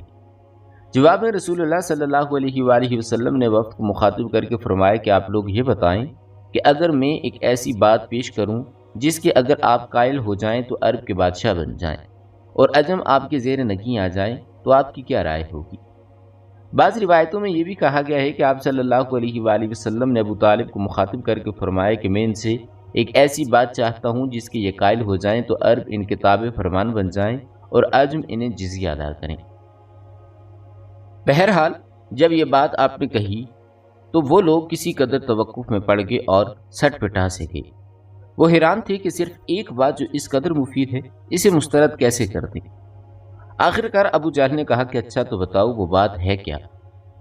تمہارے باپ کی قسم ایک ایسی بات کیا 10 باتیں بھی پیش کروں تو ہم ماننے کو تیار ہیں۔ آپ صلی اللہ علیہ وسلم نے فرمایا کہ آپ لوگ لا الہ الا اللہ کہیں اور اللہ کے سوا جو کچھ پوجتے ہیں اسے چھوڑ دیں۔ اس پر انہوں نے ہاتھ پیٹ پیٹ کر اور تالیاں بجا بجا کر کہا کہ محمد، تم یہ چاہتے ہو کہ سارے خداؤں کی جگہ بس ایک ہی خدا کو ہم خدا بنا لیں؟ واقعی ہی تمہارا معاملہ بڑا عجیب ہے۔ پھر آپس میں ایک دوسرے سے بولے کہ خدا کی قسم یہ شخص تمہاری کوئی بات ماننے کو تیار نہیں، لہٰذا چلو اور اپنے آباء و اجداد کے دین پر ڈٹ جاؤ یہاں تک کہ اللہ ہمارے اور اس شخص کے درمیان فیصلہ کر دے۔ اس کے بعد ان لوگوں نے اپنی راہ لے لی۔ اس واقعے کے بعد انہی لوگوں کے بارے میں قرآن مجید فرقان حمید کی یہ آیت نازل ہوئیں کہ سواد، قسم ہے نصیحت بھرے قرآن کی، جنہوں نے کفر کیا، ہیکڑی اور ضد میں ہیں، ہم نے کتنی ہی قومیں ان سے پہلے ہلاک کر دیں اور وہ چیخے جبکہ بچنے کا وقت نہ تھا، اور انہیں تعجب ہے کہ ان کے پاس خود انہی میں سے ایک ڈرانے والا آ گیا ہے۔ کافر کہتے ہیں کہ یہ جادوگر ہے، بڑا جھوٹا ہے۔ کیا اس نے سارے معبودوں کی جگہ بس ایک ہی معبود بنا ڈالا؟ یہ تو بڑی عجیب بات ہے۔ اور ان کے بڑے یہ کہتے ہوئے نکلے کہ چلو اور اپنے معبودوں پر ڈٹے رہو، یہ ایک سوچی سمجھی اسکیم ہے، ہم نے کسی اور ملت میں یہ بات نہیں سنی، یہ محض من گھڑت ہے۔ ناظرین، کفار اپنی تمام تر سازشیں بروئے کار لا چکے تھے، لیکن وہ نبی کریم صلی اللہ علیہ وآلہ وسلم کو دعوت و تبلیغ سے روکنے میں ناکام رہے۔ ناظرین، رسول اللہ صلی اللہ علیہ وآلہ وسلم مسلسل دعوت و تبلیغ کا کام جاری رکھے ہوئے تھے، اور دوسری طرف کفار بھی مسلمانوں کو ظلم و ستم کا نشانہ بنائے ہوئے تھے۔ ان حالات میں حضرت ابو طالب وہ واحد شخصیت تھے جو حضور صلی اللہ علیہ وآلہ وسلم کے ساتھ تھے۔ اسی دوران حضرت ابو طالب بیمار ہوئے اور ان کا مرض بڑھتا گیا۔ اور بالآخر وہ انتقال کر گئے۔ ان کی وفات شعیب ابی طالب کی میسوری کے خاتمے کے 6 ماہ بعد رجب 10 نبوی میں ہوئی۔ ایک قول یہ بھی ہے کہ انہوں نے حضرت خدیجہ رضی اللہ تعالیٰ عنہ کی وفات سے صرف 3 دن ماہ رمضان میں وفات پائی۔ جناب ابو طالب کی وفات کے 2 ماہ بعد یا ایک اور روایت میں صرف 3 دن بعد حضرت خدیجہ رضی اللہ تعالیٰ عنہ بھی رحلت فرما گئیں۔ ان کی وفات نبوت کے 10ویں سال ماہ رمضان میں ہوئی۔ وفات کے وقت حضرت خدیجہ رضی اللہ تعالیٰ عنہ کی عمر 65 برس تھی اور رسول اللہ صلی اللہ علیہ وآلہ وسلم اپنی عمر کے 50ویں منزل میں تھے۔ حضرت خدیجہ رضی اللہ تعالیٰ عنہ رسول اللہ صلی اللہ علیہ وآلہ وسلم کے لیے اللہ تعالیٰ کی بڑی گراں قدر نعمت تھی۔ وہ 1/4 صدی آپ صلی اللہ علیہ وآلہ وسلم کی رفاقت میں رہیں۔ اس عرصے میں رنج و کل کا وقت آتا تو آپ صلی اللہ علیہ وآلہ وسلم کے لیے تڑپ اٹھتی۔ سنگین اور مشکل ترین حالات میں آپ صلی اللہ علیہ وآلہ وسلم کو قوت پہنچاتی، تبلیغ رسالت میں آپ کی مدد کرتی اور تلخ ترین جہاد کی سختیوں میں آپ صلی اللہ علیہ وآلہ وسلم کی شریکہ کار رہتی۔ رسول اللہ صلی اللہ علیہ وآلہ وسلم کا ارشاد ہے کہ جس وقت لوگوں نے میرے ساتھ کفر کیا وہ مجھ پر ایمان لائیں، جس وقت لوگوں نے مجھے جھٹلایا انہوں نے میری تصدیق کی، جس وقت لوگوں نے مجھے محروم کیا انہوں نے مجھے اپنے مال میں شریک کیا، اور اللہ نے مجھے ان سے اولاد دی اور دوسری بیویوں سے کوئی اولاد نہ دی۔ ناظرین گرامی، یہ دونوں الم انگیز حادثے صرف چند دنوں کے دوران پیش آئے، جس سے نبی کریم صلی اللہ علیہ وآلہ وسلم کے دل میں غم و الم کے احساسات موزن ہو گئے، اور اس کے بعد قوم کی طرف سے بھی مصائب کا طوفان بن گیا، کیونکہ ابو طالب کی وفات کے بعد ان کی جسارت بڑھ گئی اور وہ کھل کر آپ صلی اللہ علیہ وآلہ وسلم کو اذیت اور تکلیف پہنچانے لگے۔ اس کیفیت نے آپ صلی اللہ علیہ وآلہ وسلم کے غم و الم میں اور اضافہ کر دیا۔ رسول اللہ صلی اللہ علیہ وآلہ وسلم نے مکہ کے لوگوں سے مایوس ہو کر طائف کی رائے لی کہ ممکن ہے کہ وہاں کے لوگ آپ کی دعوت قبول کر لیں، آپ کو پناہ دے دیں اور آپ کی قوم کے خلاف آپ کی مدد کریں۔ لیکن وہاں نہ کوئی پناہ دہندہ ملا نہ مددگار، بلکہ الٹا انہوں نے سخت اذیت پہنچائی اور ایسی بدسلوکی کی کہ خود آپ کی قوم نے ویسی بدسلوکی نہ کی تھی۔ ناظرین گرامی، یہاں اس بات کا اعادہ بے محل نہ ہوگا کہ اہل مکہ نے جس طرح نبی کریم صلی اللہ علیہ وآلہ وسلم کے خلاف ظلم و جور کا بازار گرم رکھا، اسی طرح آپ کے رفقاء کے خلاف بھی ستم رسانی کا سلسلہ جاری رکھا۔ چنانچہ آپ کے ہمدم و ہمراز حضرت ابو بکر صدیق رضی اللہ تعالیٰ عنہ مکہ چھوڑنے پر مجبور ہو گئے اور حبشہ کے ارادے سے تن بتقدیر نکل پڑے۔ لیکن برق غمات پہنچے تو ابن دغنہ سے ملاقات ہوئی اور وہ اپنی پناہ میں آپ کو مکہ واپس لے آیا۔ ناظرین، جب ابو طالب انتقال کر گئی تو قریش نے رسول اللہ صلی اللہ علیہ وآلہ وسلم کو ایسی اذیت پہنچائی کہ ابو طالب کی زندگی میں کبھی اس کی آرزو بھی نہ کر سکے تھے، حتیٰ کہ قریش کے ایک احمق نے سامنے آ کر آپ صلی اللہ علیہ وآلہ وسلم کے سر پر مٹی ڈال دی۔ آپ اسی حالت میں گھر تشریف لائے، مٹی آپ کے سر پر پڑی ہوئی تھی۔ آپ صلی اللہ علیہ وآلہ وسلم کی ایک صاحبزادی نے اٹھ کر مٹی دھوئی، وہ دھوتے دھوتے روتی جا رہی تھی اور رسول اللہ صلی اللہ علیہ وآلہ وسلم انہیں تسلی دیتے ہوئے فرماتے جا رہے تھے کہ بیٹی رو نہیں، اللہ تعالیٰ تمہارے والد کے ساتھ ہے اور تمہارے والد کی حفاظت کرے گا۔ اسی طرح کے پے در پے علام و مصائب کی بنا پر رسول اللہ صلی اللہ علیہ وآلہ وسلم نے اس سال کا نام عام الحزن یعنی غم کا سال رکھ دیا، اور یہ سال اسی نام سے تاریخ میں مشہور ہو گیا۔ اسی سال شوال 10 نبوت 14 بنت زامہ رضی اللہ تعالیٰ عنہ سے آپ کی شادی ہوئی۔ یہ ابتدائی دور میں مسلمان ہو گئی تھیں اور دوسری ہجرت حبشہ کے موقع پر ہجرت بھی کی تھی۔ ان کے شوہر کا نام سکران بن عمر تھا، وہ بھی قدیم الاسلام تھے اور حضرت سودا رضی اللہ تعالیٰ عنہ نے انہی کی رفاقت میں حبشہ کی جانب ہجرت کی تھی۔ لیکن کہا جاتا ہے کہ وہ حبشہ میں ہی اور بعد کے نزدیک کہا جاتا ہے کہ وہ واپس مکہ میں آ کر انتقال کر گئی۔ اس کے بعد جب حضرت سودا رضی اللہ تعالیٰ عنہ کی عدت ختم ہو گئی تو نبی کریم صلی اللہ علیہ وآلہ وسلم نے ان کو شادی کا پیغام دیا اور پھر یوں دونوں کی شادی ہو گئی۔ یہ حضرت خدیجہ رضی اللہ تعالیٰ عنہ کی وفات کے بعد پہلی بیوی ہیں جن سے رسول اللہ صلی اللہ علیہ وآلہ وسلم نے شادی کی۔ چند برس بعد انہوں نے اپنی باری حضرت عائشہ صدیقہ رضی اللہ تعالیٰ عنہ کو ہبہ کر دی تھی۔ ناظرین، شوال 10 نبوت میں حضور صلی اللہ علیہ وآلہ وسلم طائف تشریف لے گئے۔ طائف مکے سے تقریباً 60 میل دور واقع ہے۔ آپ صلی اللہ علیہ وآلہ وسلم نے یہ مسافت آتے جاتے پیدل طے فرمائی تھی۔ آپ صلی اللہ علیہ وآلہ وسلم کے ہمراہ آپ کے آزاد کردہ غلام حضرت زید بن حارثہ رضی اللہ تعالیٰ عنہ تھے۔ راستے میں جس قبیلے سے گزر ہوتا اسے اسلام کی دعوت دیتے، لیکن کسی نے بھی یہ دعوت قبول نہ کی۔ جب طائف پہنچے تو قبیلہ ثقیف کے 3 سرداروں کے پاس تشریف لے گئے، جو آپس میں بھائی تھے اور جن کے نام یہ تھے: عبد یا لیل، مسعود اور حبیب۔ ان تینوں کے والد کا نام عمر بن عمیر ثقفی تھا۔ آپ صلی اللہ علیہ وآلہ وسلم نے ان کے پاس بیٹھنے کے بعد انہیں اللہ تعالیٰ کی اطاعت اور اسلام کی مدد کی دعوت دی۔ جواب میں ایک نے کہا کہ وہ کعبے کا پردہ پھاڑے گا اگر اللہ نے تمہیں رسول بنایا ہو۔ دوسرے نے کہا کہ اللہ کو تمہارے علاوہ کوئی اور نہ ملا تھا۔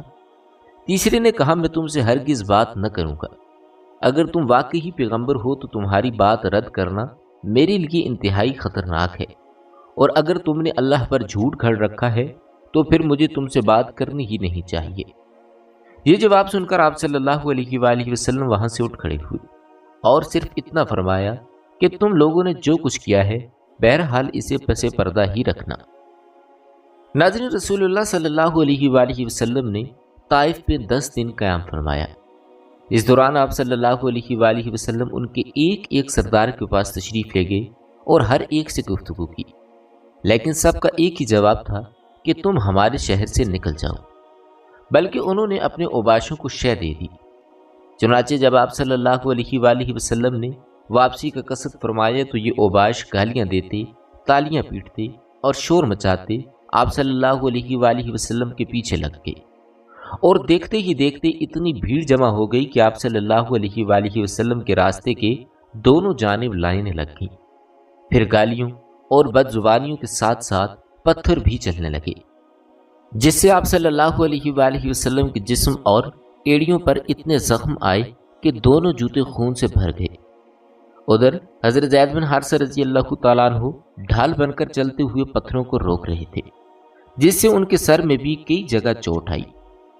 بدمعاشوں نے یہ سلسلہ برابر جاری رکھا، یہاں تک کہ آپ صلی اللہ علیہ وآلہ وسلم کو عتبہ اور شیبہ ابنائے ربیہ کے ایک باغ میں پناہ لینے پر مجبور کر دیا۔ یہ باغ طائف سے 3 میل کے فاصلے پر واقع تھا۔ جب آپ صلی اللہ علیہ وآلہ وسلم نے یہاں پناہ لی تو بھیڑ واپس چلی گئی، اور آپ صلی اللہ علیہ وآلہ وسلم ایک دیوار سے ٹیک لگا کر انگور کی بیل کے سائے میں بیٹھ گئے۔ قدر اطمینان ہوا تو دعا فرمائی، جو دعائیں مستغفین کے نام سے مشہور ہوئی۔ اس دعا کے ایک ایک فکرے سے اندازہ کیا جا سکتا ہے کہ طائف میں اس بدسلوکی سے دوچار ہونے کے بعد اور کسی ایک بھی شخص کے ایمان نہ لانے کی وجہ سے آپ صلی اللہ علیہ وآلہ وسلم کس قدر دل فگار تھے، اور آپ صلی اللہ علیہ وآلہ وسلم کے احساسات پر حزن و علم اور غم و افسوس کا کس قدر غلبہ تھا۔ آپ صلی اللہ علیہ وآلہ وسلم نے ارشاد فرمایا کہ یا الہی، میں تجھ ہی سے اپنی کمزوری و بے بسی اور لوگوں کے نزدیک اپنی بے قدری کے شکوہ کرتا ہوں۔ یا ارحم الراحمین، تو کمزوروں کا رب ہے اور تو ہی میرا بھی رب ہے۔ تو مجھے کس کے حوالے کر رہا ہے؟ کیا کسی بیگانے کے جو میرے ساتھ تندی سے پیش آئے، یا کسی دشمن کے کہ جس کو تو نے میرے معاملے کا مالک بنا دیا ہے؟ اگر مجھ پر تیرا غضب نہیں تو مجھے کوئی پرواہ نہیں، لیکن تیری عافیت میرے لیے زیادہ کشادہ ہے۔ میں تیرے چہرے کے اس نور کی پناہ چاہتا ہوں جس سے تاریکیاں روشن ہو گئیں اور جس پر دنیا و آخرت کے معاملات درست ہوئے، کہ تو مجھ پر اپنا غضب نازل کرے، یہ تیرا عتاب مجھ پر وارد ہو۔ تیری ہی رضا مطلوب ہے، یہاں تک کہ تو خوش ہو جائے، اور تیرے بغیر کوئی زور اور طاقت نہیں۔ ادھر آپ صلی اللہ علیہ وآلہ وسلم کو ابنائے ربیہ نے اس حالت زار میں دیکھا تو اس کے جذبہ قرابت میں حرکت پیدا ہوئی، اور انہوں نے اپنے ایک عیسائی غلام کو جس کا نام عداس تھا بلا کر کہا کہ اس انگور سے ایک گچھا لو اور اس شخص کو دے آؤ۔ جب اس نے انگور آپ صلی اللہ علیہ وآلہ وسلم کی خدمت میں پیش کیا تو آپ صلی اللہ علیہ وآلہ وسلم نے بسم اللہ کہہ کر ہاتھ بڑھایا اور کھانا شروع کیا۔ عداس نے کہا کہ یہ جملہ تو اس علاقے کے لوگ نہیں بولتے۔ رسول اللہ صلی اللہ علیہ وآلہ وسلم نے فرمایا، تم کہاں کے رہنے والے ہو اور تمہارا دین کیا ہے؟ اس نے کہا کہ میں عیسائی ہوں اور نینوا کا باشندہ ہوں۔ رسول اللہ صلی اللہ علیہ وآلہ وسلم نے فرمایا اچھا تم مرد صالح یونس بن متی کی بستی کے رہنے والے ہو؟ اس نے کہا آپ صلی اللہ علیہ وآلہ وسلم یونس کو کیسے جانتے ہیں؟ رسول اللہ صلی اللہ علیہ وآلہ وسلم نے ارشاد فرمایا کہ وہ میرے بھائی تھے، وہ نبی تھے اور میں بھی نبی ہوں۔ یہ سن کر اداس رسول اللہ صلی اللہ علیہ وآلہ وسلم پر جھک پڑا اور آپ صلی اللہ علیہ وآلہ وسلم کے سر اور ہاتھ اور پاؤں کو بوسہ دینے لگا۔ یہ دیکھ کر ربیہ کے دونوں بیٹوں نے آپس میں کہا کہ لو اب اس شخص نے ہمارے غلام کو بگاڑ دیا۔ اس کے بعد جب اداس واپس گیا تو دونوں نے اس سے کہا کہ جی یہ کیا معاملہ تھا؟ اس نے کہا کہ میرے آقا روئے زمین پر اس شخص کی بہتر کوئی اور شخص نہیں، اس نے مجھے ایک ایسی بات بتائی ہے جسے نبی کے سوا کوئی اور نہیں جانتا۔ ان دونوں نے کہا دیکھو داس کہیں یہ شخص تمہیں تمہارے دین سے نہ پھیر دے، کیونکہ تمہارا دین اس کے دین سے زیادہ بہتر ہے۔ قدرے ٹھہر کر رسول اللہ صلی اللہ علیہ وآلہ وسلم باغ سے نکلے تو مکہ کی راہ پر چل پڑے۔ غم و الم کی شدت سے طبیعت نڈھال اور دل پاش پاش تھا۔ کرن منازل پہنچے تو اللہ تعالیٰ کے حکم سے حضرت جبرائیل علیہ السلام تشریف لائے۔ ان کے ساتھ پہاڑوں کا فرشتہ بھی تھا۔ وہ آپ صلی اللہ علیہ وآلہ وسلم سے یہ گزارش کرنے آیا تھا کہ آپ حکم دیں تو وہ اہل مکہ کو دو پہاڑوں کے درمیان پیس ڈالے۔ اس واقعے کی تفصیل صحیح بخاری میں حضرت عائشہ صدیقہ رضی اللہ تعالیٰ عنہ سے بھی مروی ہے۔ ان کا بیان ہے کہ انہوں نے ایک روز رسول اللہ صلی اللہ علیہ وآلہ وسلم سے دریافت کیا کہ کیا آپ پر کوئی ایسا دن بھی آیا جو احد کے دن سے زیادہ سنگین رہا ہو؟ آپ صلی اللہ علیہ وآلہ وسلم نے فرمایا ہاں، تمہاری قوم سے مجھے جن جن مصائب کا سامنا کرنا پڑا ان میں سب سے سنگین مصیبت وہ تھی جس سے میں گھاٹی کے دن دوچار ہوا، جب میں نے آپ کو عبد یا لیل بن عبد کلال کے صاحبزادے پر پیش کیا، مگر اس نے میری بات منظور نہ کی تو میں غم و علم سے نڈھال اپنے رخ پر چل پڑا اور مجھے کرنے سالے پہنچ کر ہی افاقہ ہوا۔ وہاں میں نے سر اٹھایا تو کیا دیکھتا ہوں کہ بادل کا ایک ٹکڑا مجھ پر سایہ فگن ہے۔ میں نے بغور دیکھا تو اس میں حضرت جبرائیل موجود تھے۔ انہوں نے مجھے پکار کر کہا کہ آپ کی قوم نے آپ پر جو بات کہی اللہ تعالیٰ نے اسے سن لیا ہے، اب اس نے آپ کے پاس پہاڑوں کا فرشتہ بھیجا ہے تاکہ آپ صلی اللہ علیہ وآلہ وسلم حکم دیں۔ اس کے بعد پہاڑوں کے فرشتے نے مجھے آواز دی اور سلام کرنے کے بعد کہا کہ اے محمد صلی اللہ علیہ وآلہ وسلم بات یہی ہے، اب آپ جو چاہیں مجھے حکم دیں، اگر چاہیں کہ میں انہیں دو پہاڑوں کے درمیان کچل دوں تو ایسا ہی ہوگا۔ رسول اللہ صلی اللہ علیہ وآلہ وسلم نے ارشاد فرمایا کہ نہیں، بلکہ مجھے امید ہے کہ اللہ عز و جل ان کی پشت سے ایسی نسل پیدا کرے گا جو صرف ایک اللہ کی عبادت کرے گی اور اس کے ساتھ کسی چیز کو شریک نہ ٹھہرائے گی۔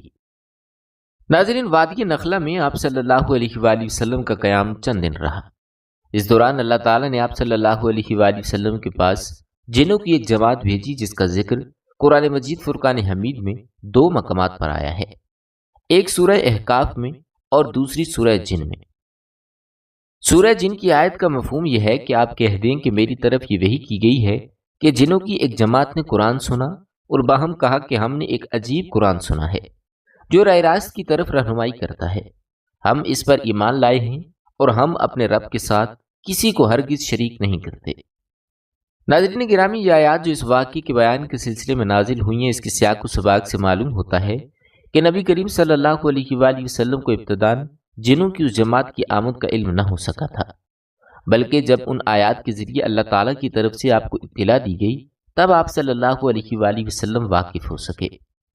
یہ بھی معلوم ہوتا ہے کہ جنوں کی یہ آمد پہلی بار ہوئی تھی، اور احادیث سے پتہ چلتا ہے کہ اس کے بعد ان کی آمد و رفت ہوتی رہی۔ جنوں کی آمد اور قبول اسلام کا واقعہ در حقیقت اللہ تعالیٰ کی جانب سے دوسری مدد تھی جو اس نے اپنے غیب مکنون کے خزانے سے اپنے اس لشکر کے ذریعے نازل فرمائی جس کا علم اللہ تعالیٰ کے سوا کسی کو نہیں۔ ناظرین گرامی، ان نصرت اور بشارتوں کے سامنے غم و الم اور حزن و مایوسی کے وہ سارے بادل چھٹکے جو طائف سے نکلتے وقت گالیاں اور تالیاں سننے اور پتھر کھانے کی وجہ سے آپ صلی اللہ علیہ وآلہ وسلم پر چھائے تھے۔ آپ صلی اللہ علیہ وآلہ وسلم نے عزم مصمم فرما لیا کہ اب مکہ پلٹنا ہے اور نئے سرے سے دعوت اسلام اور تبلیغ رسالت کے کام میں چستی اور گرم جوشی کے ساتھ لگ جانا ہے۔ یہی موقع تھا کہ جب حضرت زید بن حارثہ رضی اللہ تعالیٰ عنہ نے آپ صلی اللہ علیہ وآلہ وسلم سے عرض کی کہ آپ مکہ کیسے جائیں گے، جبکہ وہاں کے باشندوں یعنی قریش نے آپ کو نکال دیا ہے۔ جواب میں آپ صلی اللہ علیہ وآلہ وسلم نے فرمایا کہ اے زید، تم جو حالت دیکھ رہے ہو، اللہ تعالیٰ اس سے کشادگی اور نجات کی کوئی اور راز ضرور بنائے گا۔ اللہ یقیناً اپنے دین کی مدد کرے گا اور اپنے نبی کو غالب کرے گا۔ آخر رسول اللہ صلی اللہ علیہ وآلہ وسلم وہاں سے روانہ ہوئے اور مکے کے قریب پہنچ کر کوہ حرا کے دامن میں ٹھہر گئے۔ پھر خزاعہ کے ایک آدمی کے ذریعے اخنس بن شریک کو یہ پیغام بھیجا کہ وہ آپ صلی اللہ علیہ وآلہ وسلم کو پناہ دے دے، مگر اخنس نے یہ کہہ کر معذرت کر لی کہ میں حلیف ہوں اور حلیف پناہ دینے کا اختیار نہیں رکھتا۔ اس کے بعد آپ صلی اللہ علیہ وآلہ وسلم نے سہیل بن عمر کے پاس یہی پیغام بھیجا، مگر اس نے بھی یہ کہہ کر معذرت کر لی کہ بنی عامر کی دی ہوئی پناہ بنو کعب پر لاگو نہیں ہوتی۔ اس کے بعد آپ صلی اللہ علیہ وآلہ وسلم نے مطعم بن عدی کے پاس پیغام بھیجا۔ مطعم نے کہا کہ ٹھیک ہے، میں رسول اللہ صلی اللہ علیہ وآلہ وسلم کو پناہ دوں گا۔ اس کے بعد اس نے ہتھیار پہنے بیٹوں اور قوم کے لوگوں کو بلایا اور کہا کہ تم لوگ ہتھیار باندھ کر خانہ کعبہ کے گوشوں پر جمع ہو جاؤ، کیونکہ میں نے محمد صلی اللہ علیہ وآلہ وسلم کو پناہ دے دی ہے۔ اس کے بعد مطعم نے رسول اللہ صلی اللہ علیہ وآلہ وسلم کے پاس پیغام بھیجا کہ مکہ کے اندر آ جائیں۔ آپ صلی اللہ علیہ وآلہ وسلم پیغام پانے کے بعد حضرت زید بن حارثہ کو ہمراہ لے کر مکہ تشریف لائے اور مسجد حرام میں داخل ہوئے۔ اس کے بعد مطعم بن عدی نے اپنی سواری پر کھڑے ہو کر اعلان کیا کہ اے قریش کے لوگو، میں نے محمد صلی اللہ علیہ وآلہ وسلم کو پناہ دے دی ہے، اب اسے کوئی نہ چھیڑے۔ ادھر رسول اللہ صلی اللہ علیہ وآلہ وسلم سیدھے حجر اسود کے پاس پہنچے اور اسے چوما، 2 رکعت نماز پڑھی اور اپنے گھر پلٹ آئے۔ اس دوران مطعم بن عدی اور اس کے لڑکوں نے ہتھیار بند ہو کر آپ صلی اللہ علیہ وآلہ وسلم کے ارد گرد حلقہ باندھے رکھا تاکہ آپ صلی اللہ علیہ وآلہ وسلم بحفاظت اپنے مکان میں تشریف لے جائیں۔ کہا جاتا ہے کہ اس موقع پر ابو جہل نے مطعم سے پوچھا تھا کہ تم نے پناہ دی ہے یا مسلمان ہو گئے ہو، اور مطعم نے جواب دیا تھا کہ پناہ دی ہے، اور اس کے جواب کو سن کر ابو جہل نے کہا تھا کہ جسے تم نے پناہ دی ہے اسے ہم نے بھی پناہ دی۔ ناظرین، رسول اللہ صلی اللہ علیہ وآلہ وسلم نے مطعم بن عدی کے اس حسن سلوک کو کبھی فراموش نہ فرمایا۔ چنانچہ بدر میں جب کفار مکہ کی ایک بڑی تعداد قید ہو کر آئی اور بعض قیدیوں کی رہائی کے لیے حضرت جبیر بن مطعم آپ صلی اللہ علیہ وآلہ وسلم کی خدمت میں حاضر ہوئے تو آپ صلی اللہ علیہ وآلہ وسلم نے فرمایا، اگر مطعم بن عدی زندہ ہوتا پھر مجھ سے ان بدریوں لوگوں کے بارے میں گفتگو کرتا تو میں اس کی خاطر ان سب کو چھوڑ دیتا۔ ناظرین گرامی، ذی-القعدہ 10 نبوت میں رسول اللہ صلی اللہ علیہ وآلہ وسلم طائف سے مکہ تشریف لائے اور یہاں افراد اور قبائل کو پھر سے اسلام کی دعوت دینا شروع کر دی۔ چونکہ موسم حج قریب تھا اور اس لیے فریضہ حج کی ادائیگی کے لیے دور و نزدیک ہر جگہ سے پیدل اور سواروں کی آمد شروع ہو چکی تھی۔ رسول اللہ صلی اللہ علیہ وآلہ وسلم نے اس موقع کو غنیمت سمجھا اور ایک قبیلے کے پاس جا کر اسلام کی دعوت دی، جیسا کہ نبوت کے 4تھے سال سے آپ صلی اللہ علیہ وآلہ وسلم کا معمول تھا۔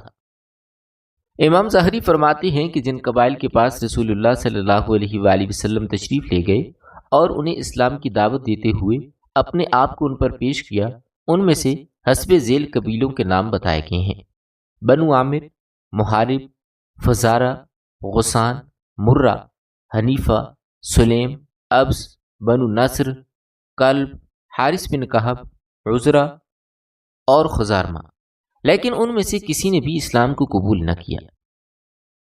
ناظرین گرامی، یہاں یہ بات واضح کرتے چلیں کہ ان سارے قبائل پر ایک ہی سال میں یا ایک ہی موسم حج میں آپ صلی اللہ علیہ وآلہ وسلم نے اسلام پیش نہیں کیا تھا، بلکہ نبوت کے 4تھے سال سے ہجرت سے پہلے کے آخری موسم حج تک 10 سالہ مدت کے دوران پیش کیا۔ ابن اسحاق نے بعض قبائل پر اسلام کی پیشی اور ان کے جواب کی کیفیت کا بھی ذکر کیا ہے۔ اس دعوت و تبلیغ کے بعد جب بنو عامر اپنے علاقے میں واپس گیا تو اپنے ایک بوڑھے آدمی کو، جو کہ کسی وجہ سے حج میں شریک نہ ہو سکا تھا، سارا ماجرا سنایا اور بتایا کہ ہمارے پاس قبیلہ قریش کے خاندان بنو عبد المطلب کا ایک جوان آیا تھا جس کا خیال تھا کہ وہ نبی ہے۔ اس نے ہمیں دعوت دی کہ ہم اس کی حفاظت کریں، اس کا ساتھ دیں اور اسے اپنے علاقے میں لے آئیں۔ یہ سن کر اس بوڑھے نے دونوں ہاتھوں سے سر تھام لی اور بولا کہ اے بنو عامر، کیا اب اس کی تلافی کی کوئی سبیل ہے؟ اور کیا اس ازدست رفتہ کو ڈھونڈا جا سکتا ہے؟ اس ذات کی قسم جس کے ہاتھ میں میری جان ہے، کسی اسماعیلی نے کبھی اس نبوت کا جھوٹا دعویٰ نہیں کیا، یقیناً وہ حق ہے۔ آخر تمہاری عقل کہاں چلی گئی تھی؟ ناظرین، جس طرح رسول اللہ صلی اللہ علیہ وآلہ وسلم نے قبائل اور وفود پر اسلام پیش کیا، اسی طرح افراد اور اشخاص کو بھی اسلام کی دعوت دی، اور بعض نے اچھا جواب بھی دیا۔ پھر اس موسم حج کے کچھ ہی عرصے کے بعد کئی افراد نے اسلام قبول کیا، جن میں ایک سوید بن سامت تھے۔ یہ شاعر تھے، گہری سوجھ بوجھ کے حامل اور یثرب کے باشندے تھے۔ رسول اللہ صلی اللہ علیہ وآلہ وسلم نے انہیں اسلام کی دعوت دی۔ وہ کہنے لگا کہ غالباً آپ کے پاس جو کچھ ہے وہ ویسا ہی ہے جیسا میرے پاس ہے۔ رسول اللہ صلی اللہ علیہ وآلہ وسلم نے قرآن مجید فرقان حمید کی کچھ آیات تلاوت کی تو اس نے کہا کہ نہیں، یقیناً یہ قرآن اچھا ہے۔ اس کے بعد آپ نے اسے اسلام کی دعوت دی۔ انہوں نے اسلام قبول کر لیا اور بولے کہ یہ تو بہت ہی اچھا کلام ہے۔ اس کے بعد وہ مدینہ پلٹ آئے تھے اور جنگ بعاث چھڑ گئی اور اسی میں وہ قتل کر دیے گئے۔ انہوں نے سن 1190 میں اسلام قبول کیا تھا۔ اس کے علاوہ ایاس بن معاذ بھی وہ شخصیت تھے جنہوں نے رسول اللہ صلی اللہ علیہ وآلہ وسلم کی دعوت پر اسلام قبول کیا۔ اس کے علاوہ حضرت ابو ذر غفاری رضی اللہ تعالیٰ عنہ نے بھی اسلام قبول کیا تھا۔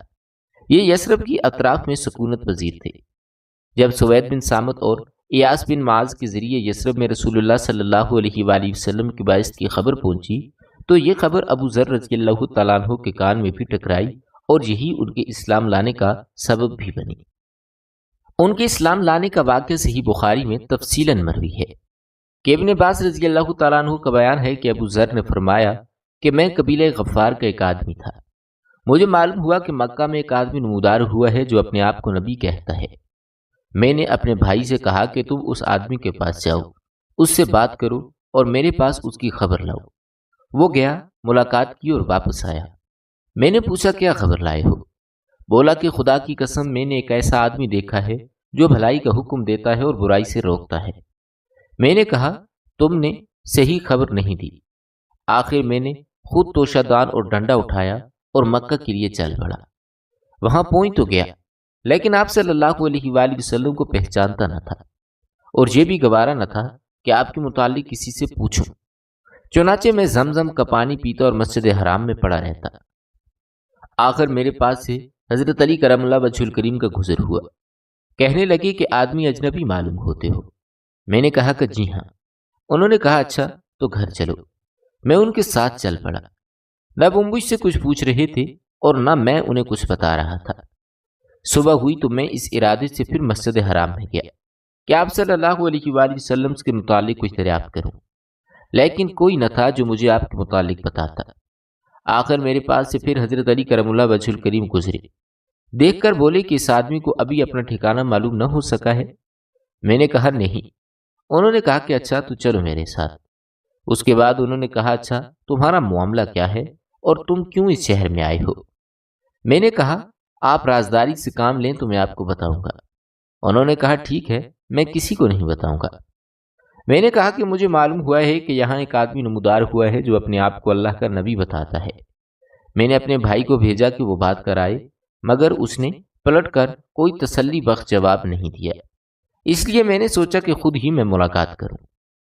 حضرت علی کرم اللہ وجہ الکریم نے کہا کہ بھائی تم صحیح جگہ پہنچے ہو۔ دیکھو میرا رخ انہی کی طرف ہے، جہاں میں گھسوں وہاں تم بھی گھس جانا، اور ہاں اگر میں کسی ایسے شخص کو دیکھوں جس سے تمہارے لیے خطرہ ہو تو دیوار کی طرف اس طرح جا رہا ہوں گا گویا اپنا جوتا ٹھیک کر رہا ہوں، لیکن تم چلتے رہنا، رکنا نہ۔ اس کے بعد حضرت علی روانہ ہوئے اور میں بھی ان کے ساتھ چل پڑا، یہاں تک کہ وہ اندر داخل ہوئے اور میں بھی نبی کریم صلی اللہ علیہ وآلہ وسلم کے پاس جا بیٹھا اور عرض دراز ہوا کہ آپ صلی اللہ علیہ وآلہ وسلم مجھ پر اسلام پیش کریں۔ آپ صلی اللہ علیہ وآلہ وسلم نے اسلام پیش فرمایا اور میں وہیں مسلمان ہو گیا۔ اس کے بعد آپ صلی اللہ علیہ وآلہ وسلم نے مجھ سے فرمایا کہ ابو ذر اس معاملے کو اوپر سے پردہ رکھو اور اپنے علاقے میں واپس چلے جاؤ، جب ہمارے ظہور کی خبر ملے تو آ جانا۔ میں نے کہا اس ذات کی قسم جس نے آپ کو حق کے ساتھ مبعوث فرمایا ہے، میں تو ان کے درمیان ہی اعلان کروں گا کہ میں نے اسلام قبول کر لیا ہے۔ اس کے بعد میں مسجد حرام میں آیا، وہاں قریش موجود تھے۔ میں نے کہا کہ قریش کے لوگوں میں شہادت دیتا ہوں کہ اللہ کے سوا کوئی معبود برحق نہیں، اور میں یہ بھی گواہی دیتا ہوں کہ محمد رسول اللہ صلی اللہ علیہ وآلہ وسلم اللہ کے بندے اور رسول ہیں۔ لوگوں نے کہا کہ اٹھو اور اس بے دین کی خبر لو۔ لوگ اٹھے اور مجھ پر ٹوٹ پڑے اور مجھے اس قدر مارا کہ میں ڈٹھال ہو گیا، لیکن حضرت عباس رضی اللہ تعالیٰ عنہ نے مجھے بچا لیا۔ دوسری دن صبح ہوئی تو میں پھر وہیں گیا، اور جو کچھ کل کہا تھا آج پھر کہا۔ لوگوں نے پھر کہا کہ اٹھو اور اس بے دین کی خبر لو۔ اس کے بعد پھر میرے ساتھ وہی ہوا جو کل ہو چکا تھا، اور آج بھی حضرت عباس رضی اللہ تعالیٰ عنہ نے مجھے بچایا۔ وہ مجھ پر جھکے اور پھر ویسی ہی بات کہی جیسے کل کہی تھی۔ حضرت عباس قریش کی طرف پلٹ کر بولے، تمہاری بربادی ہو، تم لوگ غفار کے ایک آدمی کو مار دے رہے ہو، حالانکہ تمہاری تجارت گاہ اور گزرگاہ غفار ہی سے ہو کر جاتی ہے۔ اس بات پر حضرت ابو ذر غفاری فرماتے ہیں کہ لوگوں نے مجھے مارنا بند کر دیا۔ ناظرین گرامی، یہ تھی ہماری آج کی ویڈیو۔ امید کرتے ہیں کہ آپ کو ہماری یہ ویڈیو ضرور پسند آئی ہوگی۔ اسی طرح کی مزید ویڈیوز دیکھنے کے لیے ہمارے چینل کو سبسکرائب کریں۔ بہت جلد ایک نئی ویڈیو کے ساتھ ملتے ہیں، تب تک کے لیے اپنا خیال رکھیے گا۔ اللہ تعالیٰ آپ کا حامی و ناصر ہو۔